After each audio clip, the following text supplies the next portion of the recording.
Hello everyone. I hope that everybody had a great day off on Wednesday. It was a little chilly outside. I had a call and I went outside and boy, I was freezing. Anyway, I want to go over, we're going to finish up Daisy Miller. I still am going to try to push for the test for Friday. If you feel you're not ready for the test on Friday, message me because I think we can do this. I want to go over some other information real quickly. We're going to go over Daisy Miller again, and we'll do some more tomorrow as well. I want to mention also that one of Henry James's most critical essays that he wrote was called The Art of Fiction. I just want to make sure that you knew that, and also that remember that in his novels and short stories, James was most concerned with relationships between people and society. That was a very big issue during the time of the realism and naturalistic time period.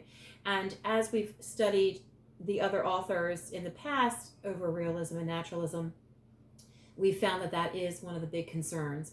And remember, seniors, well, everybody is going to have a final not on Friday, but Friday's our last day. No, yes, seniors do have a final, on Friday. The rest of us will continue for another week and have our final on the final day. Okay, Mrs. Costello, as we know, will be someone for whom we could Winterbourne can confide in, but she's even more of a slave to European customs than he was. Mrs. Costello's exclusiveness is in contrast to Daisy's openness and lack of pretension. I want to find something else here real quickly. The theme we know of Daisy Miller is the relationship between American and European cultures. Mrs. Costello is not only his confidant, but Winterbourne's confidant, but she is also his aunt. Frederick Winterbourne is an American, but he's lived for many years in Geneva, so he's lost a lot of his American issues and habits. Mrs. Miller's greatest concern while in Europe is Randolph's education. Daisy Miller's real name is Annie. Daisy accuses Winterbourne of being very stiff and staunch. Mrs. Walker stops inviting Daisy to social events with the other Americans in Rome because Daisy ignores all their rules of proper behavior. The combination of words that Winterbourne uses most to describe Daisy is audacity and innocence. He's not really sure how to take her. Even at the end, he does have regrets, but he still was not really sure how to take her.